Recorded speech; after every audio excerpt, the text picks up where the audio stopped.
Olá, meu nome é Adam e hoje eu vou falar sobre os protozoários.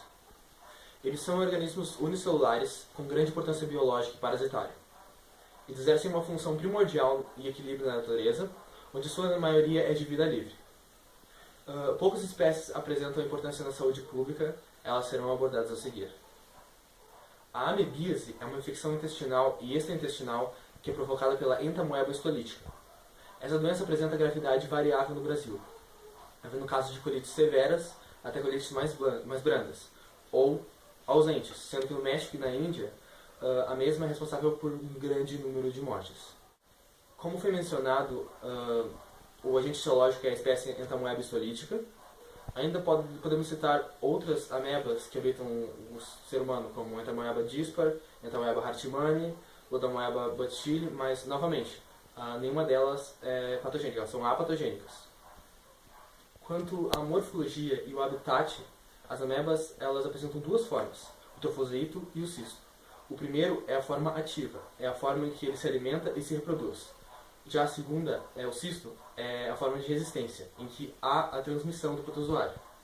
Os trofozoitos eles vivem na luz ou na mucosa do intestino grosso, mais especificamente ou principalmente nas regiões do seco e reto sigmoide. Lá eles formam colônias. Eles costumam medir cerca de 20 a 40 micrômetros de diâmetro e apresentam a forma ameboide, tendo um núcleo com cromatina pequena central. Os cistos são usualmente eliminados junto com as fezes formadas, contaminando o ambiente.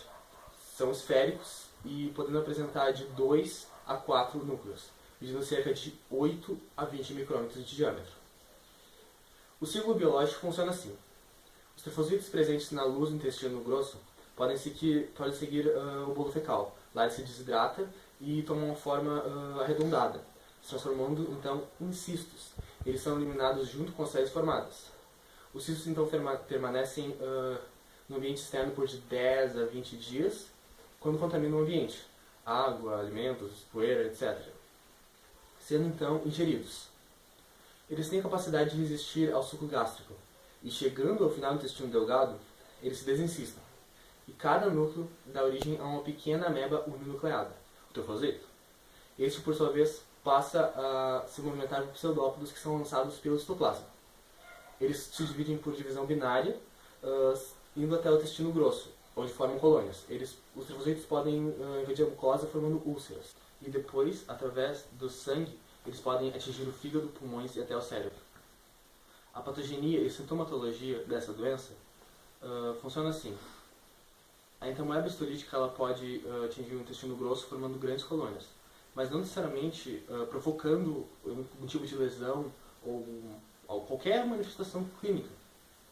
Entretanto, por razões ainda não muito bem esclarecidas, em determinadas circunstâncias, os trofozoitos eles podem agredir a mucosa, invadir a submucosa e formar úlceras ou outras alterações necróticas. Dessa forma, os trofozoitos invasivos eles penetram por um pequeno orifício feito na mucosa, havendo então formação de colônias de trofozoitos invasivos e virulentos, que por sua vez destroem o tecido e formam a úlcera.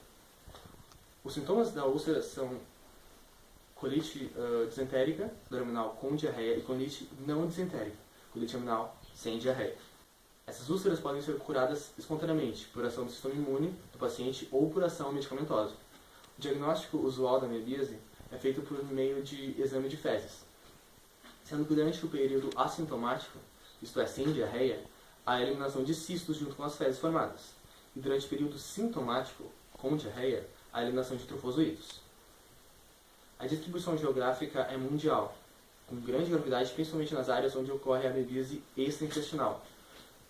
A forma de infecção são os humanos, principalmente os casos assintomáticos. Os cistos são as formas de transmissão, e as vias de transmissão são água, comida, alimentos e poeira, etc.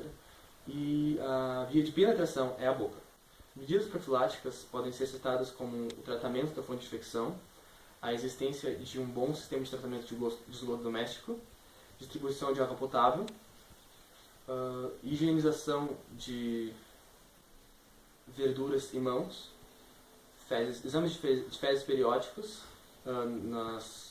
nos manipuladores dos alimentos etc., entre outros. E o tratamento da amebíase deve ser instituído rapidamente, muitas vezes precisando de uma dieta mais leve, pobre em fibras e rica em sais minerais, com reposição de líquidos. É isso.